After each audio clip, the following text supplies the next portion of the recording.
It's rooted in the selective military blockade. That selective military blockade produces vulnerability to India, vulnerability to Japan. And that is what we call it the leverage. Leverage is not enough of I think, a full description. This is reorienting America's allies in Asia. Now, let's talk about what's happening in the Persian Gulf itself. Before the war, February 27, there was essentially a balance in the Persian Gulf, where you had Iran on one side, and you had this that were part of an emerging web. They're cooperating with Israel more and more on different issues. And he was killed in an Israeli-led airstrike on March 17, 2026. Trump claimed on True Social that I can't say his name. I'm going to try. Lajani was the primary contact for a 10-point peace proposal that Trump had called workable and a basis for a real agreement. Trump suggested that the strike was poorly timed when Israel hit him and complained that Israel's lone wolf actions were complicating his ability to wrap up the war on his own terms. He famously posted that he was inches away from the biggest deal in history before the assassination reset the clock. So this would be the third instance then of Israel as diplomatic spoiler. What you're hearing from Trump's own mouth is he thought he was close to a working relationship, maybe not a full deal, with a certain set of individuals, in this case, Lajani. And what did Israel do when they found out about it? They killed that person.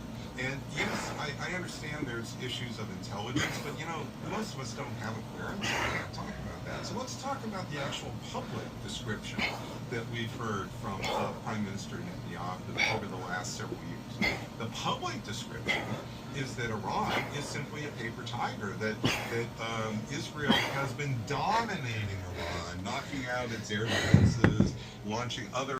A matter of just one more push, and then the people would rise up. And we have painted a picture of Iran as beaten down, as the reason it's not retaliating very much is they have no capability to retaliate. And I tell you this, Stephen. So I've been in big debates here at the Council on Foreign Relations in New York, where I've literally been the only person on the stage to stand up and warn that this picture of Iran is way too negative.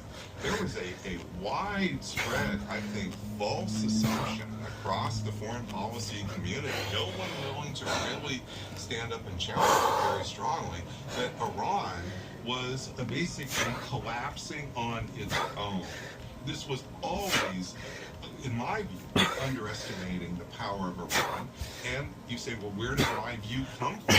It came from a modeling of the bottom. What would happen as this went forward? And none of these elements of Iran's power were ever knocked out.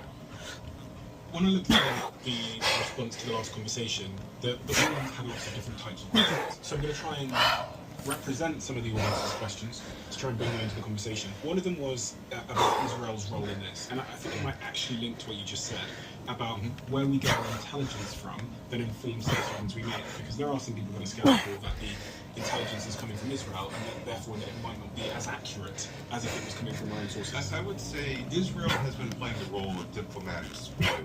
So in the 12-day war, and last June when U.S. bombed Bordeaux, we've been focusing, that was in the middle of the 12-day war. Donald Trump said he was going to negotiate with a certain set of Iranians, and literally the next day, 36 hours later, Israeli air power killed the negotiators. We were set to negotiate. This was totally spoiling the actual diplomatic outcome because they were dead. So you couldn't have a negotiated outcome. Now, if we come to February 28th, who dropped the first bombs that killed the supreme leader, that killed